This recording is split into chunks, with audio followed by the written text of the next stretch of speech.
Hi friends, பாருங்கள். Colachel bus ஸ்டாண்ட்லேருந்து வரக்கூடிய பாதையில் அசோகா பழக்கடை பார்த்தீங்களா? அசோகா பழக்கடை பார்த்தீங்களா? மால்கோவா மாம்பழம் பாருங்கள், இதெல்லாம் 100 ரூபா தான் கிலோ. பாருங்கள், நான் வீட்டுக்கு 1 கிலோ வாங்க போகிறேங்க. அதுக்கு தான் நான் வீடியோ எடுத்திருக்கேன், பார்த்துக்குங்க. இதை பாருங்கள், இது பெருசாக இருக்கா? இந்த மாம்பழம் தான் சூப்பராக இருக்கும். பார்த்தீங்களா? வாங்க, அசோகா கடைக்கு குளச்சல் வந்தீங்கன்னா பஸ் ஸ்டாண்டில் இறங்கி, பஸ் ஸ்டாண்டு பக்கத்தில் மீன் கடை இருக்குது, மீன் கடை பக்கத்தில் பழக்கடை இருக்குது.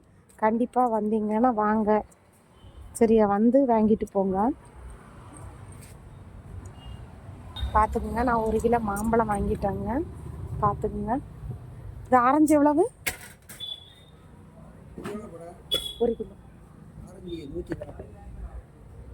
ஆரஞ்சு 140. பாருங்கள், சாத்துக்குடி பார்த்தீங்களா எப்படி இருக்குது?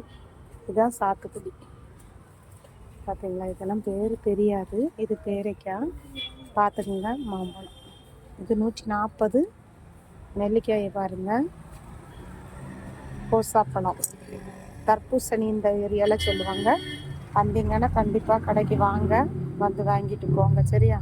ஷேர் பண்ணுங்கள், சப்ஸ்கிரைப் பண்ணுங்கள், பெல் பட்டனை கிளிக் பண்ணுங்கள். பஸ் ஸ்டாண்ட்லேருந்து ஆட்டோ ஸ்டாண்டு பக்கத்தில்.